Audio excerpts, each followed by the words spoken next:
Alright, mbalamusiza banyabo ne basebo. Kansubire muri bulungi. Munansonyiwa mu kusolo bimwe dakiika ndooza nga mukaaga zokka. Olwebigato biraze naye mbalamusiza nnyo. Mujje baleko gye mutuusaako engalo. Nange ndi bulungi. Nga bwe nabasuubiza mu ssaawa ng'emu n'ekitundu emabega nti ngenda kujja olwaleero otukyalekoko mu bugobe bwa Nkole olwaleero. Ake kaseera kennyini nzije mbabuulire emboozi eno. Olwaleero ngenda kukola kintabule, ngenda kuba njogera mu lufuutifuuti oba olunyaanyi birwayita oluzungu nga bwe nza mu Luganda. Mundooza mujja kunfuna bulungi kubanga njagala mbabuulire emboozi eno mugiwulire bulungi nnyo mugitegere bulungi. So njagala buli atuuka ansharingire video eno agitegeeze baganda baffe bonna abava mu western part of Uganda kuno we kuli Abanyoro, Batooro, Banyankole, Bakiga. So please try to share more because I need this information to reach to our sisters, brothers and sisters from the western part of Uganda. Those are the Banyankole, Bakiga and Batooro, because this information it's really touching. It has a lot of history, so we need to get together so that we can stop what is taking place in Uganda. Because as you know, Yosel Tibahaburwa Rutabaisirwa, the son of late Kareches, is good of doing divide and rule to all Ugandans, including all our kingdomship around the country. So today I've come with the story of the Ankore kingdomship, that is Obogabe. So I need each and every person who is coming from those areas of Ankole or western part of Uganda to participate in this video today because it has a lot of history of what we've been yearning for all along. So please invite. So no obudde bwe wenyini we nabagambye okusingira ddanja kusooka okwebaza abakulembeze mwenna mu Uganda abatuteyo okufa nti mulaba nti ebintu bino nga bitambula mutuwa history n'okutumanyisa biki ebigenda maaso mu Uganda. Uganda ng'eggwanga or Uganda as a country is rich in history in different parts of the country. Nti Uganda ng'eggwanga lirina ebyafaayo bingi nnyo ebiwoomera abantu abaagala obbiwulira naddala mu buli kitundu kyonna ekya Uganda. So y'ensonga lwaki tugenda kuba nti twogera emboozi eno mugiwulize bulungi. Ngenda kukola emboozi ya leero naye nga njagala okusingira ddala message njagala egende eri bannyinaffe ne baganda baffe abalinzi bonna aboogera olulimi Olunyoro, Lutooro, Lunyankole, Lukiga. Era nga nsuubira nti ebitundu byonna birimu Obwakabaka naye nga bwe nze mbagamba nga nkola programu yo buli ku Sunday buli Sunday nti bwe mugenda okuwuliza story negenda kuba teyawukana nnyo n'eyembe muli mbulange kubanga zifaanagana ate abantu bano ffenna twali ba Luganda newankubadde nti buli kitundu kyalina Obwakabaka bwakyo. Mostly Abanyankole bo abasinga obungi history waabwe yasaanyizibwawo va kufa bagezezzaako okulwana okulwa nti tuzzaawo history waffe y'ensonga lwaki tugezaako nnyo okulaba nti tulwana history onaddewo. So no ekindeesololeko okukola video eno nagisindikira Obwakabaka bwa Nkole n'okuba nti ngenda babulira biki byonna ebyafaayo ebikwatagana mu Bwakabaka bwa Nkole. Njala tutumirako mwenna Bannayuganda buli mukyasinzira okuwuliriza ng'oli mu America, oli mu Europe, oli Canada, oli ku lukalu lwa Africa, oli mu Middle East, oli waka wennyini mbalamusizaako nnyo ne buli mukyasinzira okuwuliriza. Kansubire muli bulungi mwebale kwagala si yamwe mwegala kwagala change.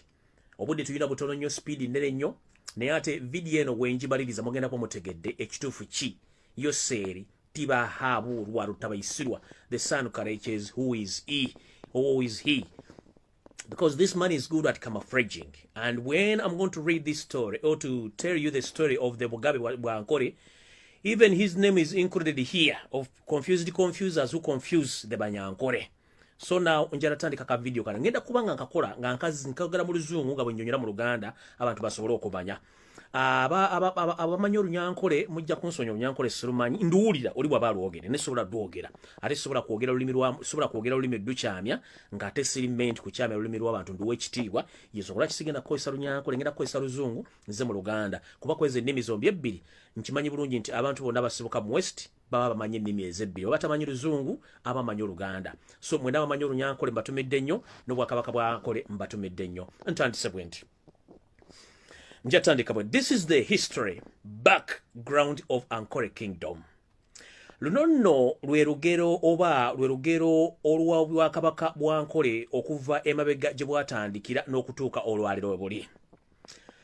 This is a kingdom of Bachwez, but when the colonists came to Uganda, colonized all kingdoms by force. Bakugambye nti Obwakabaka bwa Bunyankole Bwakabaka bwa Bachwez naye abafuzi b'amatwale betuyita abakolone bwe bajja mu Uganda baasalawo okujjawo oba okukolonizinga oba okuddamu okufuga buto obwakabaka bonna obwali mu Uganda era bonna babutwala ne babuzingako lumu nga babuzinzeeko n'ekifuba ne babutwala ne babujjawo. Ngenze maaso.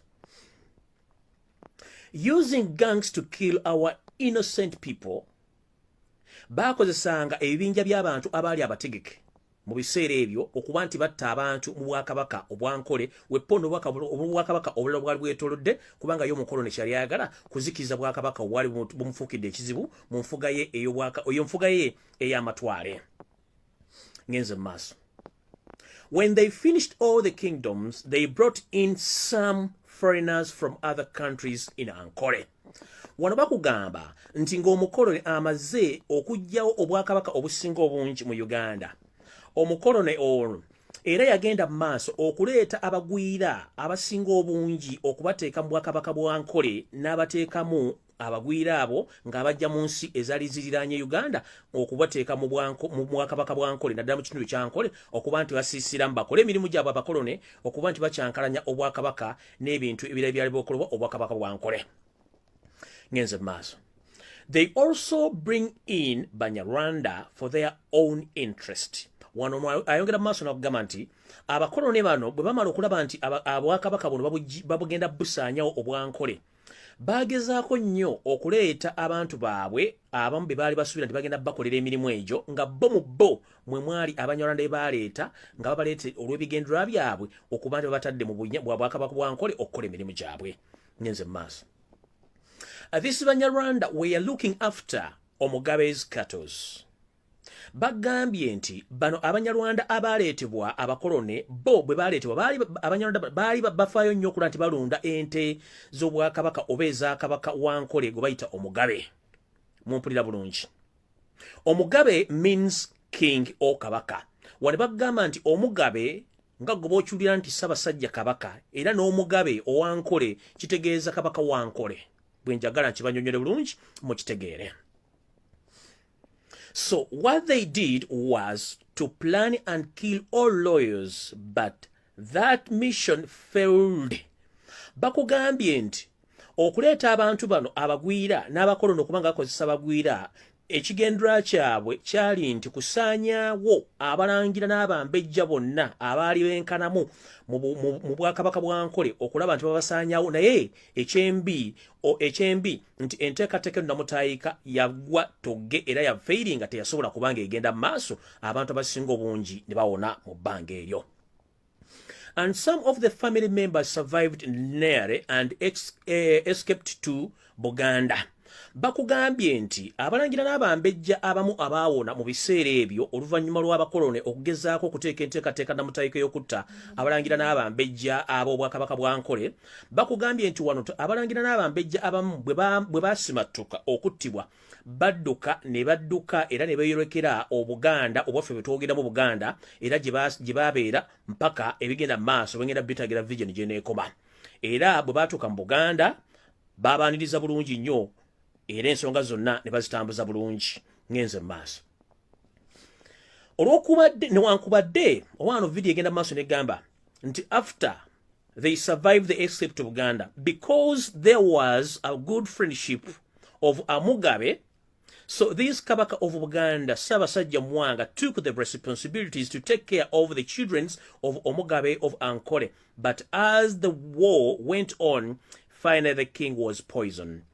Bakugambye oba kankujjukiza kakutembabega nzize mbagamba nti obwakabaka bwa Buganda, obwakabaka bwa Busoga, obwa Bunyoro, obwa Tooro, Weppono bwa Ankole. Obwakabaka buno bwali bukolagana bulungi nnyo mu nsonga ezimu oba endala. Nti baafunanga n'ebiseera eby'eddembe nga abakulu mu bitundu ebyo nga bakulembeze oba bakabaka ne bafuna olutuulo olwabwe baatuulamu nga basajja bakulu ne bateesa ku nsonga ezaali zigenda mu maaso mu bwakabaka bwabwe ng'okulaakulanya abantu baabwe woppo n'obatirawo biki ebyokukola mu mbeera eya bulijjo. Y'ensonga lwaki waliwo ekifaananyi kye napostingako ku social media nga kiraga nti kabaka wa Buganda eyaliko ebiseera ebyo, kabaka wa Bunyoro eyaliko ebiseera ebyo, kabaka wa Tooro eyaliko ebiseera ebyo, ne kabaka wa Ankole eyaliko ebiseera ebyo baafunanga ebiseera eby'eddembe ne batuulanga basajja bakulu okwogera ku nsonga ezazikwatagana n'obwakabaka bwabwe nga batamanya ngamba tebannabukyankalanya. Ngenze mu maaso.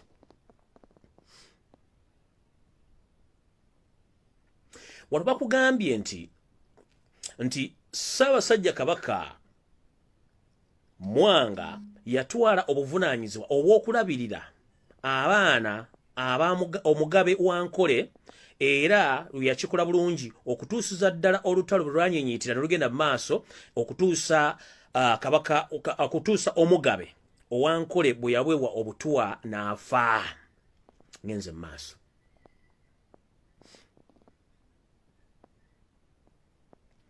Wano kigambibwa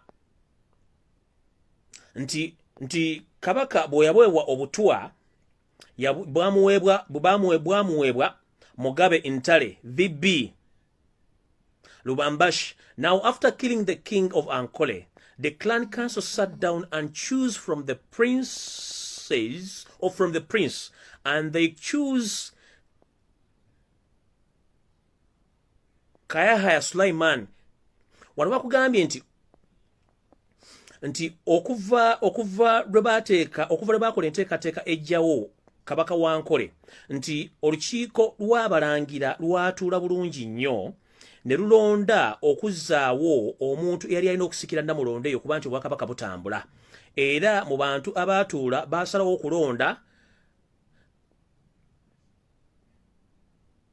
Kayaha Sulaiman era gwe baalonda okuba nti atambuza obugabe. Wane bakubuuza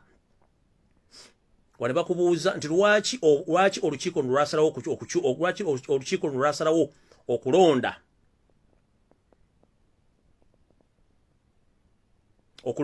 bakugenda nti lwaki olukiiko lwasalawo okulonda, kubanga mu biseera ebyo obwakabaka buno bwali buyina enfuga y'emu n'enteekateeka y'enfuga y'emu, nti omukulembeze oba kabaka bw'afa olukiiko lw'abalangira olukiiko lw'abasajja bakulu mu kitundu ekyo lutuula ne lwekenneenya ku balangira abaliwo ani alina empisa obulombolombo n'ennono asobola okuba nti asobola okusikira obwakabaka obwo okuba nga bugenda mu maaso. Era nabano kye baakola okuba nti baatuula ne balonda Kayaha Sulaiman okuba nti yasikira obwakabaka obwo okuba nga bukyagenda mu maaso.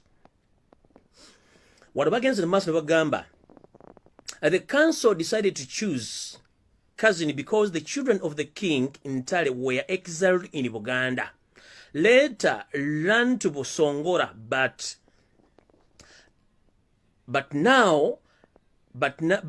knows as Kasese. Ndoze ebiseera ebyo abaana batuufu abaaliwo balina okusikira omugabe baali badduka dda nga babinyeka dda mu nsuwa ne bagenda mu bitundu by'e Busongola, era kati ndoze ekitibwa Kasese maama waabwe Ntale gye yali ava mu biseera ebyo.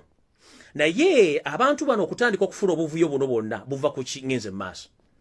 Those Banyarwanda went on tracing the footage of the lawyers, but still the king Kayaha was also poisoned and killed by the Rwandese. Bakugambye nti bano bagenda maaso okunoonyereza abambejja n'abalangira bonna abaali badduse okwetagula ekibabu ekyali kigenda mu maaso mu bwakabaka bwa Nkole, era nti bagenda mu maaso ne banoonyereza, era still bakwata eyali asikidde omugabe mu biseera ebyo era ne bamuwa omutwe oba muwa obutwa ne bamutta. Abanyarwanda bano bagenda mu maaso era ne bagenda nga banoonyereza buli omu okuba nti agenda kutuusibwako obulabe. Kino kituzaawa? Kituzza otulaga nti abantu bano enkola yaabwe yemu ey'okugenda nga bawa obutwa. Eno sitole si ya leero nti ya 2000, eno sitole si ya leero mbu ya 1900, eno sitole enkadde. Jjukira nzize mbagamba nti okuwa obutwa eno si nkola yaffe ya kiddugavu naddala mu Uganda. Enkola eno nabagamba gy'eva, enkola eno y'okuwa obutwa eva Rwanda, era y'ensonga lwaki n'abatuwa obutwa kati Banyarwanda.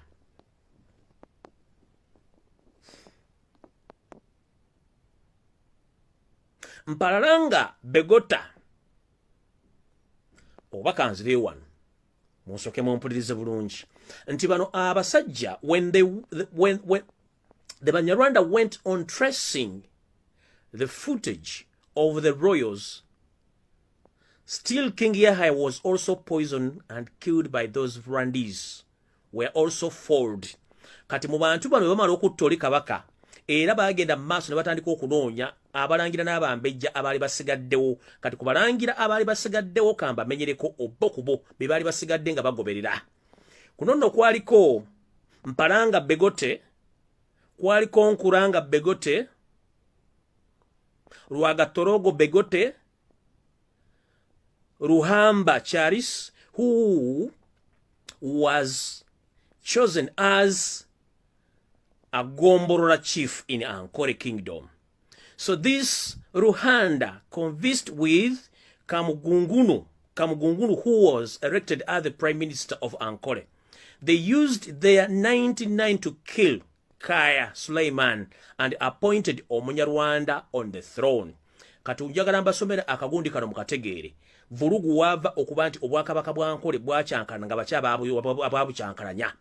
Still information ekulaga nti abakyankalanya obwakabaka bwa Nyankole oba obwakabaka bwa Bugabe bwa Ankole still era Banyarwanda be babulimu nga bakyankalanya olw'okuba nti baali tebaagala obwakabaka buno bubeerewo.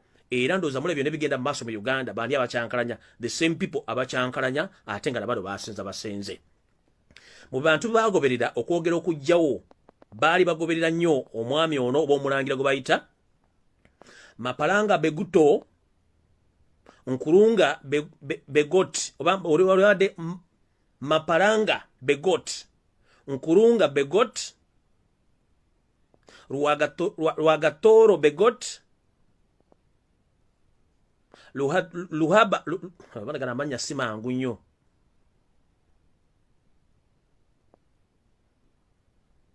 Luhaba Charis ono ye bo bamala okukola obuvuyo bwabwe baga nti gwe baalonda okubanga ow'eggombola chief mu bwakabaka bwa Ankole.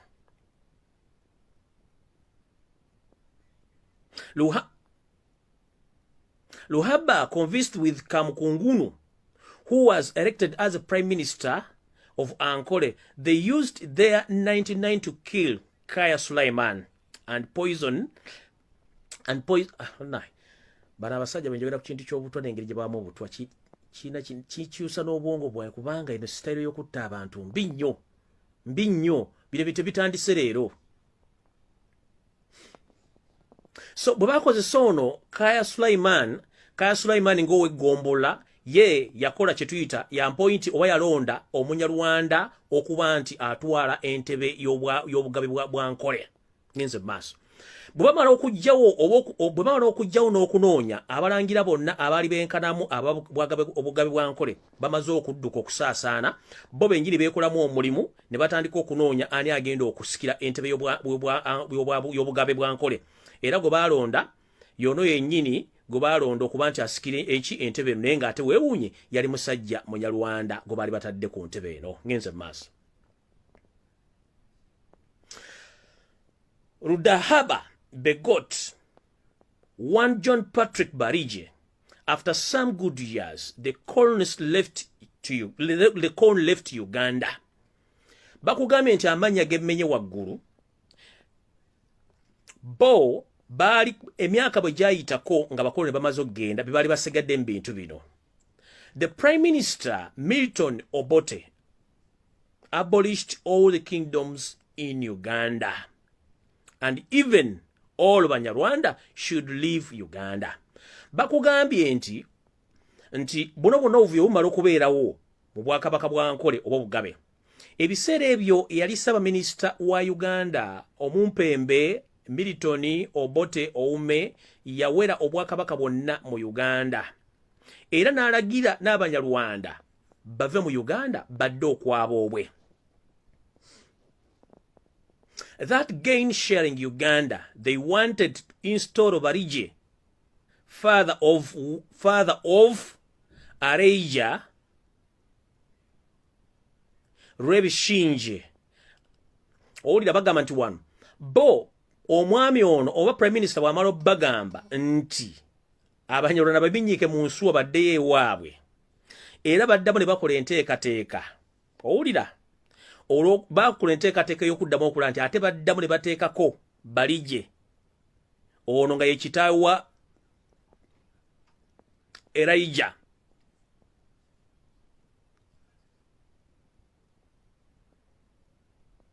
era ono n'agamba oba n'agenda mu maaso n'agamba oba kano kankadde mukategeere bulungi omugenzi Milton Obote bw'amala okuwera obwakabaka bwonna kati bo bano batamanya ngamba bali mu bwakabaka bwa Ankole baasalawo era okuddamu okuteeka ku balijje ono yali kitaye wa Elijah Revishinji. And now God have wanted to save. Oba Katonda yagala okusavinga abantu ba Ankole mu biseera ebyo. Ankole people and Bachwez rejected Barije. Bakugambye nti abantu b'Enkole origino bagana Barije bamugana bo. The Ankole people and the Bachwez rejected rejected Barije John Patrick Omunyiginya from Rwanda. After failed, they sat down again and decided to share the Ankole Kingdom assets. Wanabakugambe mujjukira nabagambako eggwanga erimu eriri mu Rwanda eribayita ery'Abanyiginya. Kati wanabagambe nti abantu ba Ankole abaali basigalayo mu biseera nga baagala obwakabaka baagaana Abachwezi. Era omu ku bo eyali gwe baali balowooza okuba nti gwe bagenda okussaako Patrick John gwe bayita Barije John Patrick Omunyiginya from Rwanda. Bino byonna byalemererwa oba byabalema era ne baddamu ne batuula wansi okulaba nti batuula wansi okulaba nti bagabana obwakabaka bwa Ankole abazza obuzzi baserwajja okwota kano kankabaddiremu. Ankole people and the Bachwez rejected Barije John Patrick Omunyiginya from Rwanda. After failed, they sat down again and decided to share Ankole Kingdom assets and all kingdom land. So, when Banyankole saw that, they knew the Wayaloyos had gone and traced their grandsons of late King Intare V, so that they brought him back to Ankole to restore the Banyankole Kingdom. Bano bagamba oluvannyuma lw'abano okulemerera okulemesa oli omusajja Omunyiginya okuva e Rwanda baasalawo baddemu bakole enteekateeka ey'okunoonyereza obufo n'obuddo bw'abalangira n'abambejja abalimaze okusaasaana okubakomyawo nga bano mwe mwali ne mutabani wa kabaka eyali afudde gwe bayita Ntale okumukomyawo baddemu bateekewo obwakabaka bw'Abanyankole abantu baddemu ofuna emirembe mu kitundu ekyankole. Wano nno Yoseri Tabaisula mutano wa Karekezi wajjiramu mumpulirize bulungi. When Museveni heard what is going in Ankole, he was shocked and immediately called security meeting, send instructions or send to instruct them to stop the function. Museveni bw'amala okuwulira nti Abanyankole batudde baagala kuzzaawo obwakabaka bwabwe era balina n'omulangira gwe baazuula nti eyali omwana w'omugenzi kabaka eyaliko ebiseera ebyo.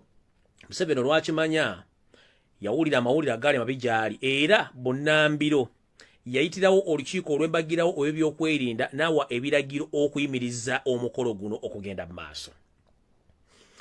Even he slapped at James Katoto, saying that Abiru they should not Nchiddam. Bagambye Yoseri Tabaisirwa yagenda maaso n'okukuba oluyi omwami gwe bayita James Katoto n'amugamba nti Abiru tebateekeddwa. Owulira tebateekeddwa kweriraanya wadde okubeera ku bwakabaka bwaki bw'Abanyankole wadde ku ttaka lyabwe. Ngenze maaso. So now Museveni want to impose himself on Ankole throne and make his own son Muhoozi Kainerugaba as the president of Uganda, and Ankole ancestors shall never allow that to happen. Wano bagambye nti omumpembe Yoseri Tabaisula mutano wa Karekezi yagezaako nnyo okuba nti yeeteeka ku ntebe y'obwakabaka bwa Ankole n'okuba nti agulumiza nnyo mutabani we gwe bayita Muhoozi Kainerugaba nga pulezidenti wa Uganda n'addako n'okuba nti atwala atwala obwakabaka bwa Nkole n'ebyafaayo byonna bo abanyankole kibagamba nti kino tekijja kubeerawo kubanga tekijja kusoboka bba abanyankole tebamanyi nti bano abantu bannayuganda oba banyankole. Ngenze mu maaso. Museveni, in the government of military Obote, he was called and they started fainting that they should stay in Uganda after taking over the plan not to restore the Ankole kingdom anymore. Because they knew if they install the king of Ankole, the elders know them. Bakugambye nti wano Museveni ng'akyali mu gavumenti y'omumpembe Yosef Tobasira mutano wa Karekezi yamanya nti olw'okuba nti Obote yali amaze okugoba Abanyarwanda bonna kyali kijja mubeerera kizibu nnyo era yagwako n'ekigo ng'agamba tugenda kukola tutya singa bazze obwakabaka bwa Nkole ate ffe abantu abampembe bannakyemeza bannakyeyitiza bazze mu bwakabaka obwankole nga twefe twagala tutola Abanyankole tugenda kukola tutya.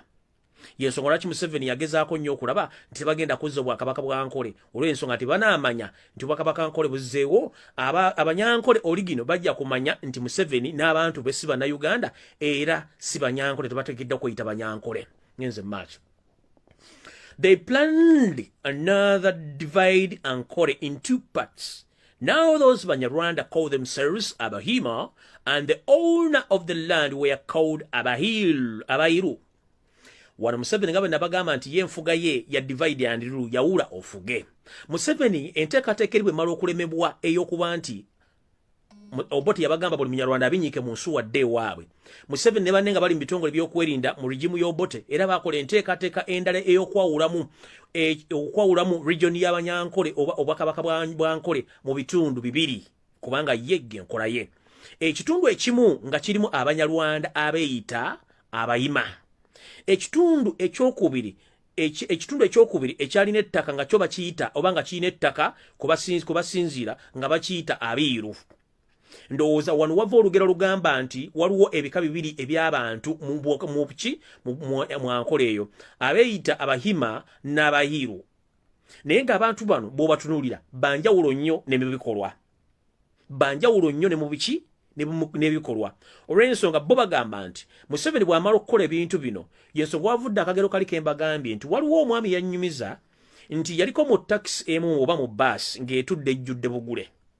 Omuntu omu n'akubibwa essimu ne oli n'amubuuza oli luddawa oli n'amugamba ni mu baasi nzekka temuli bantu.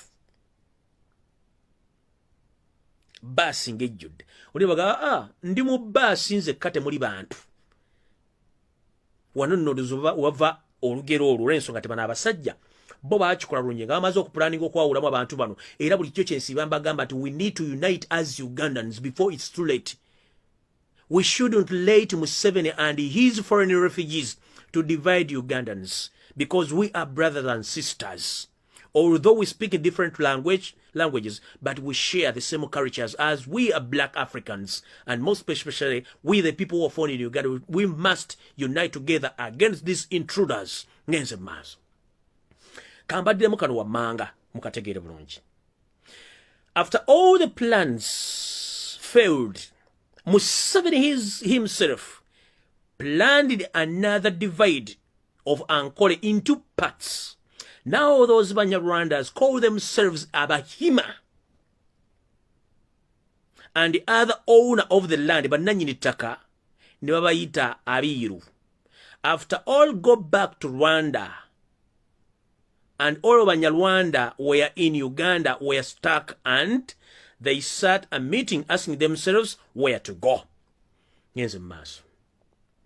Wanubarije remembered that had all functions of the king with his subjects so that the king was put in jail since activities and all challenges in court. Bakugambye nti ono Barije yajjukira nti gino gyonna enteekateeka n'emikolo oba n'emikutu gyonna egyalimu egy'okuzza obwakabaka obwaliwo n'abantu bonna abaali bamugoberera baali bateereddwa mu nkomyo era nga n'ebigenda mu maaso byonna byali bimaze okugibwawo ng'era bisinzidde genda mu kooti okusalawo entotto ku nsonga z'obwakabaka bwa Nkole n'abalangira n'abambejja ow'omu kitundu ekya Nkole. Courts of law over seven counts, and when they lost the case, they went and filed a civil suit in Imbala High Court. painfully of that case is called Musime Philip and his lawyer Kandiho Frank. Those two people are state machineries used by the State House. Ndoza mukira bulungi bijjo bembagala Museveni yakolesa ekintu n'ateekawo abantu be ne bawaaba emisango naye ng'emisango abawaabye ne bebawaabidde bonna bali mu kintu ky'ekimbazanyizanyo gwe gumu.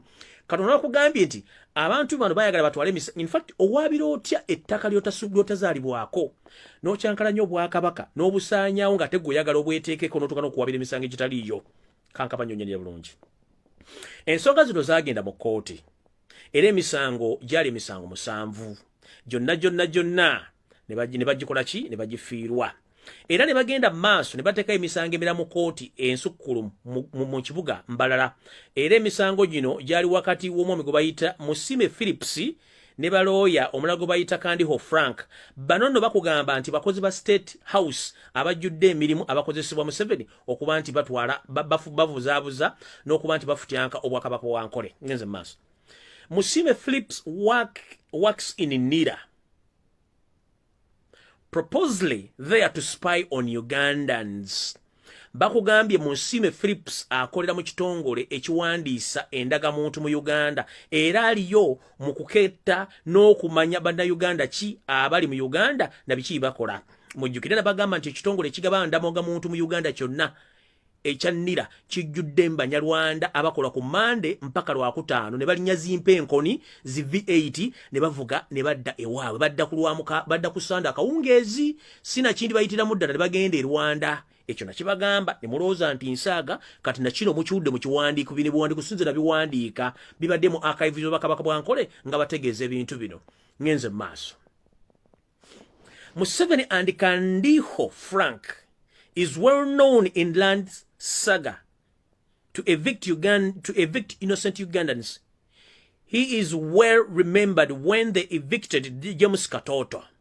Bakugambye nti Museveni nono lawyer eyita lawyer Kandiho Frank bamanyiddwa nnyo mu kubba ettaka n'okujja bannayuganda ku mataka era ng'ono amanyiddwa mu musango oba mu ssaga oba mu kavuyo akaali ak'okujja James Katoto ku ttaka lye ery'obwajjajjaabwe mu kitundu ekyo ekyankole. Kino kitulaga ki? Nabagamba mujjukire lunye nti Abanyankole oligino tebaagala kulya ku kintu kye bayita Museveni abawunyira ziizi olw'obuvuyo bwe bakozeeko n'okuba nti akyankalanyizza buli kimu ye mwabimuyita Mr. Kavuyo avuya buvuya. So ngenze maaso. They also called Museveni is not a Munyankole. His father was from Rwanda. They came as refugees and that man was called Kaibanda. Oh no, mwibuwandiiko ate kati bino ebimaze go bimukibye bakugamba n'okukimanya bo bakimanya Banyankole. Nti bamanyi Yosef Tabaisula mutanu wakarekezi nti si musajja Munyankole. He's just a camouflage eyefuna nti Munyankole n'olulimi ng'alumanya luyiga okwefuna nti Munyankole era bagenda maaso baga nti taata we musajja ava mu Rwanda era naye eyali omunonyi w'obudamu era ng'amanya ge mugamanyi bamuyita Kaibanda. And his grand was Rwabugiri in one area called Mutara in Rwanda. But they are in Uganda mistakenly. They have a big plan even to divide Uganda in two parts from called Kithara. But we condemn the activities of those Banyarwanda people. The Trubachwes are not ready to support those enemies of Uganda and Africa at large. Ngenze maso. Omumpembe Yosef Tabaisula mutamu wakarekezi jo bwe yabadde Embalala yagambye nti ye akyalina omulimu munene nnyo ogw'okugatta eggwanga ogw'okugatta Ssemazinga wa Afrika. Kati munnange oyagala gatta Ssemazinga wa Afrika. Emyaka gikuubidde akawero wazaala omwana omumba tuutu kati ogenda gatta Afrika akasanke kakulemu okukamaanya okukamala ebyoya ate ojja weekaniikirira ate baleetera eŋŋanga Uganda ekulemye ogisaze n'ogimenyaamenya n'ogiteeka wali obwakabaka bwonna obumu busaanyiza omu waganda obuzzaawo ate gwoga nti ogenda kutebenkeza Afrika ogitereza gwengaani nawe kennyini amaka ago gaakulemu ogatereeza kubanga tolina ky'osobola. Uganda ekulemye okuggyako jibbo gikaliza kati wano wali okulya n'okukomba essowaani mutegeere omusajja omutuufu yaani ayagala okwawulamu n'eggwanga Uganda. Recently nabagamba Museveni is planning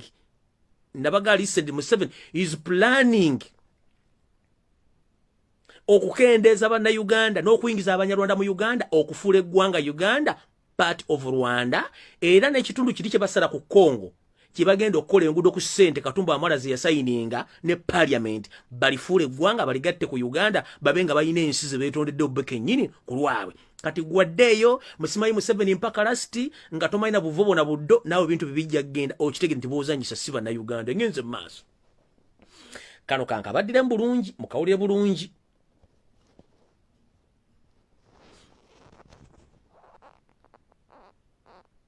These original Banyankole, they also knows it well that Museveni is not a Munyankole. His father was from Rwanda. They came as refugees, and that man was called, his father was called Kaibanda, Kareches. His grand was Rwabugiri in one area called Mutara in Rwanda, but they are in Uganda mistakenly. They have a big plan even to divide Uganda into two parts from called Kithara, but we condemn the activities of those Banyarwanda people. The true Achwez are not ready to support those enemies of Uganda, Africa at large. Wano bakugambye nti abachwezi origino ng'oggyeko ono Yosef Tabaisiro mutanu wa Karekyeza Efurati Muchwezi tebalina oba tebalina budde bugenda kukkiriza kusupportinga musajja ono kwawula mu Uganda kwawula mu bannayuganda na bwakabaka bonna okubusaanyaawo ne Uganda bajawule bagifuula ensi yaabwe. Y'ensonga lwaki abasajja bano bakwata seri z'omusolo ne bayingiza abanyarwanda mu Uganda buli kitundu kyonna ekyetaagisa ne batta abantu ababeera ku mataka ago bo ne batwala ebitundu ebyo ngenze mu maaso. Banyarwanda came with Satan, and they even have their satanic activities in camps all over Uganda. Wano bagambye nti abanyarwanda bajja n'ebikolwa byabwe ebya sitaani era ne mu kampu abasinga obungi bakyali mu Uganda era batambula n'ebikolwa byabwe eby'obutemu n'ebya sitaani mu nkambi ezo. Mainly here in Kampala, the agent is called Nabasa. Wano bakugambye nti mu Kampala agent waabwe oba kitunzi waabwe ayitibwa Nabasa.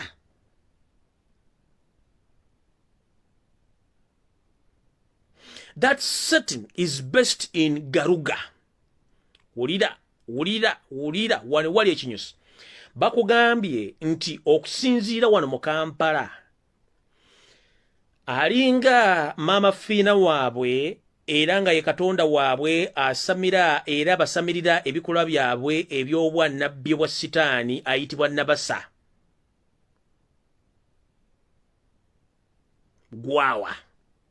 Nabaswa gwawo ono ye musamize wa Yosef Tabaisirwa n'ekibinja kyabwe eky'abanyarwanda abajja okusaanyawo eggwanga era ng'ono amakanda ge gali Galuga. Mumpulirize nnyo musimbe wakati kano. Bakugambye nti Museveni ye yajja n'ekibinja kya ate eky'abasajja abasajja abakola ebikolwa eby'obwa sitaani era nga n'omukongozi waabwe ayitibwa Nabasa gwawa. Era ng'ono mu kusawula n'okutegeka ebikolwa bya sitaani talina yamukwatira nsawo ng'era ono amakanda ge agasimbye mu kitundu kye bayita Galuga mu bitundu eby'Entebbe. Ngenze mu maaso. It's where Buganda spiritual are locked to confuse the stability of Buganda culture and the other satanic presses in the Kiboga, Chankwanzi, where the Ankore culture is being destroyed and other satanic camps in Ruwero. Bulijjo mbagamba nga muwoza simanyi Lumbuye nze sinywa mwenge.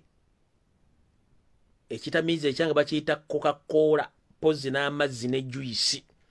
Mbagamba ebintu bino nga mwekubya lubaala atali weewammwe kati muwulirize bino ebigambo bye mbagamba muwulire bulungi. Bakugambye jjukira nabagambako nti amasiro ga Ssekabaka amasiro ga Bassekabaka ekasubi gayokebwa era amasengere oba ebisigala bya Bassekabaka ebimu byabbibwa ne bitwalibwa eggaluga mu maka agamu ga Salimu Sale. Era ebintu bino omwami ono gwe bagambye wano kafulu mu kusawula n'okutambuza emizimu gy'Abanyarwanda gwe bayita Nabasa gwawa ng'ali galuga y'omu ku bantu abakozesa ebisigalira oba empewo za Buganda ezaasibibwa era mu maka ge gamu agasali musale okukyusa n'okutawaanya okuleeta obutabanguko mu Buganda naddala mu by'obuwangwa n'ebintu ebirala ebya sitaani ebisangibwa mu kibuga kya Nkwanzi era eno ewali nti gye bagezaako nnyo okuba nti basinziira okuba nti basaanyawo obwakabaka n'ebyafaayo n'obulombolombo n'ennono obwakabaka bwa Nkole oba obugabe. Ngenze maaso ako njagala nkabaddire mu bulungi kuba njagala nkakole buli omu ng'akamanyi bulungi. Mainly here in Kampala, their agent is called Nabasa Gwawa. That satanic is based in Garuga. It is where the Buganda spirits are locked to confuse the suitability of Buganda culture and the other satanic places in Kiboga Chankwan's where Ankole culture,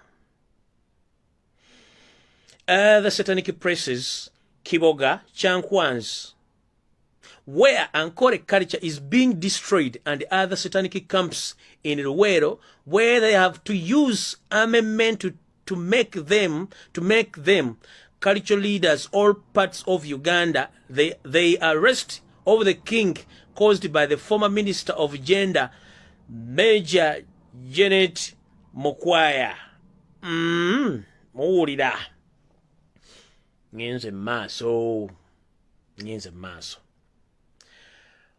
When she visited the king of Ankole, she met the Ankole king and the cabinet. She told the Ankole kingdom that she was sent by Yoseri Tibahaburwa Rutabaisirwa, the son of Kareches, who called himself Museveni, to stop all the activities of Ankole culture.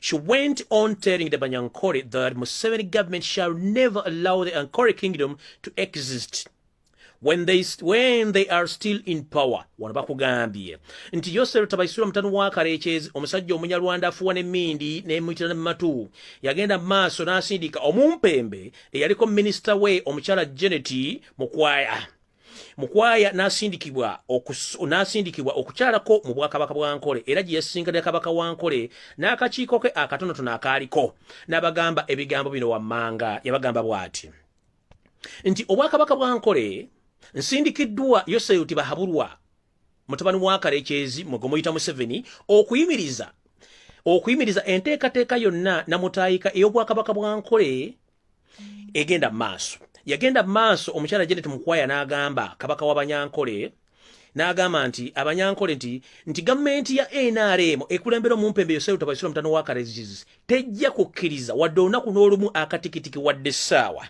okukkiriza obwakabaka bwa Nkole okubeerawo nga ye ne gavumenti ye ya NRM ekyali mu buyinza ng'efuga eggwanga Uganda kubanga yeyina obuyinza.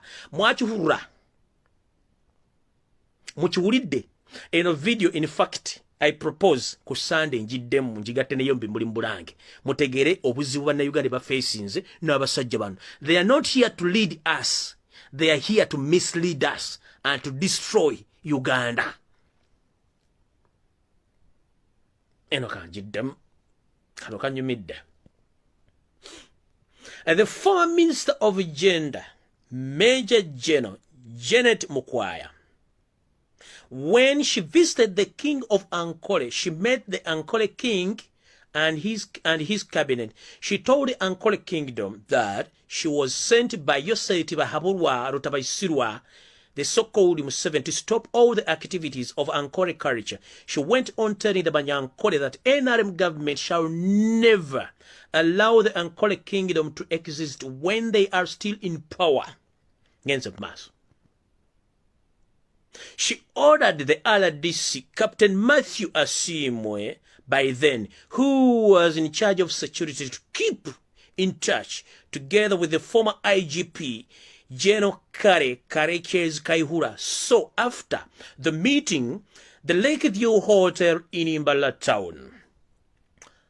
Kano kabadde mu Luganda mukategeere nti omukyalo oyo bw'amala okwogera ebigambo ebyo n'abigamba kabaka wa Nkole omugabe, yagenda maaso n'alagira akwasaganya emirimu gya president mu bitundu gwe tuyita RDC, the district representative gwe bayita RDC akiikirira Museveni mu kitundu ekyankole gwe bayita Captain Matthew Asiimwe n'amugamba oba mu biseera byo eyali akwataganya ebyokwerinda okuba nti basigala mu nkwasaganya kye tuyita in touch ne eyali mu biseera ebyo omuduumizi wa poliisi Kaleekyezi Kayihura nabaga nti olukuŋŋaana olwo lwatuula mu hoteri gye bayita Lakeview Hotel mu Mbarara mu kibuga Mbarara ngenze mu maaso. The next day in the morning, all security operative led by Captain Matthew Asiimwe with some officials from the Minister of Gender, Labour and Social Development went to the King Palace to arrest the king, but they failed to get him. So after the 2 days, OCCID Riz region, Mr. Bosco Mutabazi, who was also a Munyarwanda,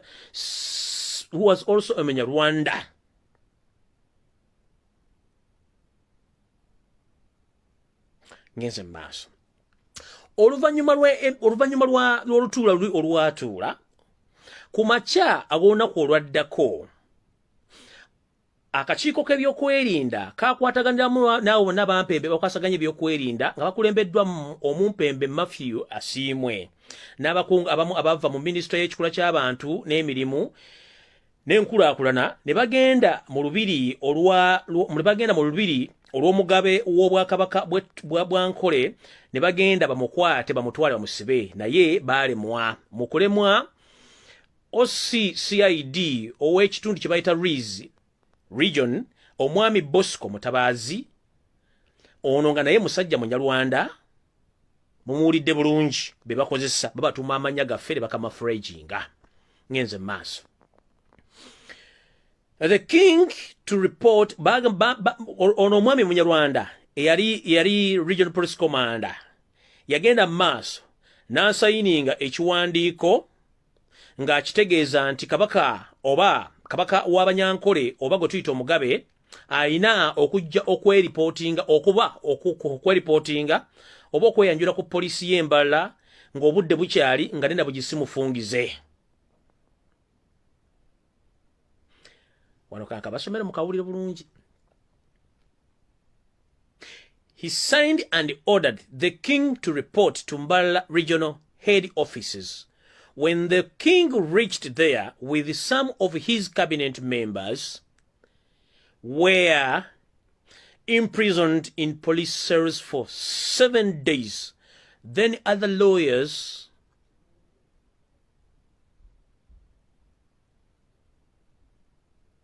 suggested that all these people must be taken to courts of law.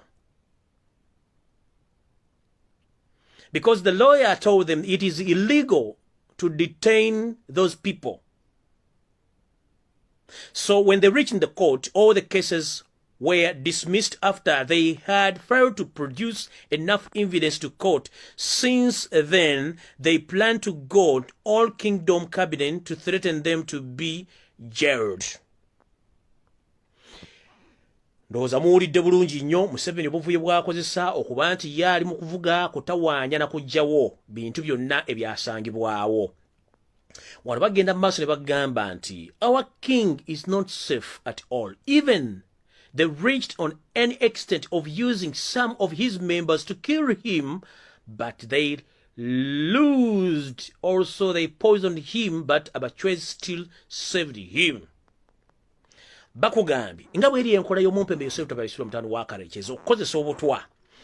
Kabaka w'Abanyankole oba omugabe tali mu mbeera nnungi era embeera yesu nnungi ebyokwenda bye tebimala nti Museveni yatuukako n'ekiseera okweyambisa abamu ku members oba abamu ku bamuweereza mu lukiiko lwe okuba nti bamuwa obutwa afe naye olw'okuba nti omugabe oba gwe tuyita kabaka w'Abanyankole emisambwa emizimu egy'abajjajjaabe Abachwezi gikyamukuumye kubanga ye muchwezi oligino gye gikyamukuumye abe nga waali y'ensonga lwaki nti tannafa era waali naye nga buli kimu kiri nga bw'okiwulidde era nga sitole no bw'ogiwulidde bw'eri mu Bwakabaka bwa Buganda sitole bw'ogiwulidde byali mbwakabaka bwa Bunyoro story bw'ogiwulidde bweri mbwakabaka bwa Ttolo story bw'ogiwulidde bwe happening mbwakabaka bwa Lwenzululu bwo obwasaanyizibwawo kati ngenda nendaba omuntu nga ajjaawo bengalabi ye tisime bye twogera si bituufu gy'obeera ye alina gy'alina amawulire agage ng'ate ffe tubawa amawulire amatuufu munnange bye muwulidde mubitegedde bulungi mu bintu bye njogerako bye bino wano wammanga era bwe buno bwennyini omugabe ng'aline n'abantu be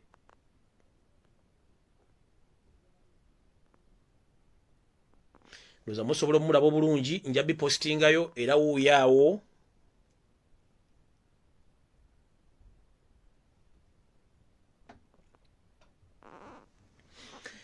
kino kitulazaawa era wuuyaawo mugabe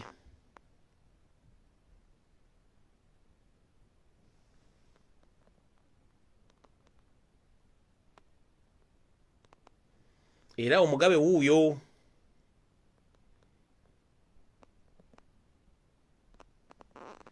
kino kitulazaawa kitulaza mukowe erimu lyenzize mbagamba nti abasajja bano beefudde bannayuganda nga si bannayuganda yensonga lwaki balwana nnyo bwezizingirire okulaba nti basigala mu Uganda nga teri abakonyeeko olw'ensonga bakimanyi bulungi nnyo eyabalula esiridde bannayuganda bazuukuse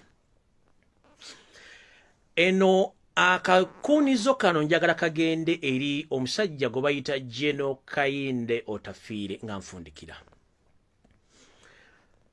with due respect Mr. Kayinde Otafiire I do respect you, sir. But as we Ugandans, we've united for a change.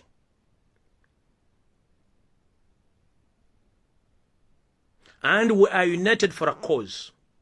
We are ready for change. What come May, 14th January, we are ready for change. 2 days back, you came out yapping with threatening messages towards Ugandans. You came out and you said that you love Robert Kyagulanyi Ssentamu's music, that is AK Bobby Wine, but you don't like him as a leader. You said that you didn't went in bush to fight because of Robert Kyagulanyi Ssentamu. You went to fight for your own selves. That is right and that is correct. But if I might ask Mr. Kayinde Otafiire, where did you sign the memorandum of understanding between you, the intruders, and Ugandans? That we Ugandans, we the one who signed the memorandum of understanding which sent you into bush to fight the previous regimes? And therefore you should resist the change. We do for the constitution and we do for the orders. If the constitution states that we must have the peaceful transition of leadership through safe and fine elections, why do you come out in public and you start to utter nonsense that you have guns? If you are not ready for democracy, you would have removed the constitution.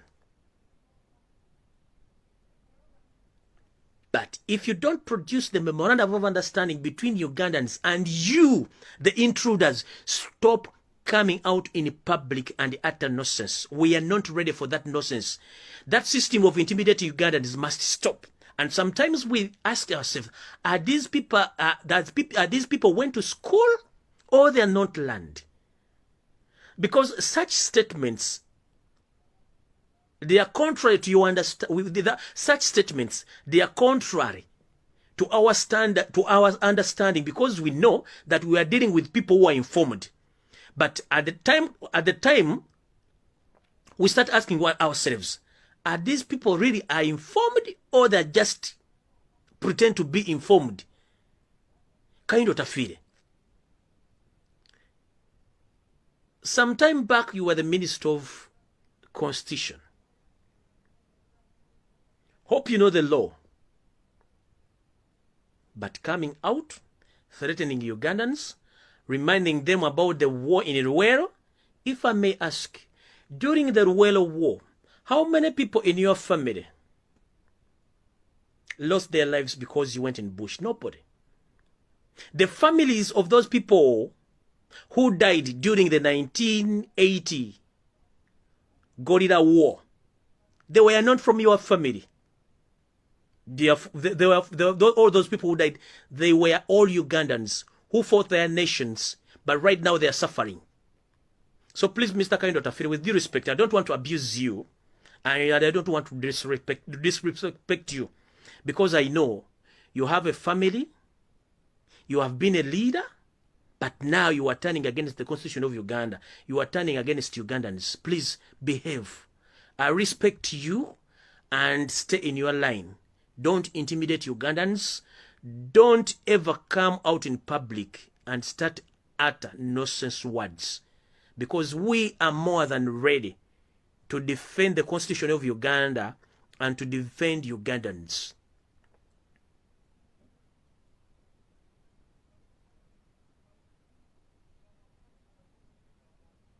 Unless you say that you didn't understand what we call the constitutionalism or the law which governs all of us, we Ugandans.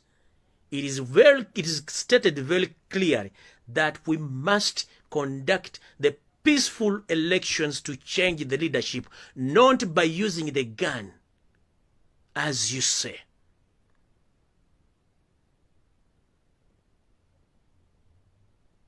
Next time, if you're coming to address the public, come with a memorandum of understanding, which shows that we Ugandans, it's we who sent you in the bush. Nobody sent you in the bush. You went for your own cause, which was successfully earned. So, if you earn each and everything which took you in the bush, why don't you vacate our country? You went for your own mission with your mafias and refugees from Rwanda. And the mission was successfully earned. So, Mr. Tafiri, with much respect, I respect you. I don't want to abuse you.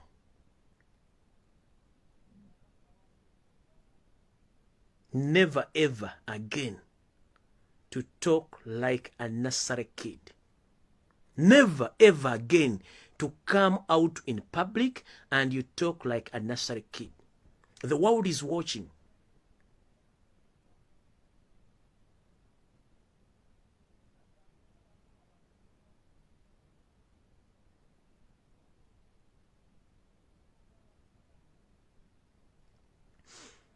Banange, ndoza video yaro kanjikomye wano, ntandike chetuyita fire on the mountain, starting tomorrow. Tomorrow tugenda tandika chetuyita fire on the mountain, tomorrow kati sawa ya kubocha. Eno video njagala mugisharing, mugitambuze etuke ku buli munna Uganda yenna. Amanyoru nyoro, runyankore, ruchiga. Mutegere these refugees, the camouflagers who camouflaged in Ankore kingdomship, and they turn against the people who welcomed them. The same thing which is happening in Uganda. Soon or later it will happen in another kingdom. Please, we must stop this nonsense. By uniting together to save our nation. We are all Ugandans. May God bless Ugandans. May God bless you. And may God bless Omugabe of Ankore. Stay safe, His Majesty, and your entire cabinet and the people of Ankore. We love you so much. May God bless you. Mukama bankumire atakomera mpeera mweraba.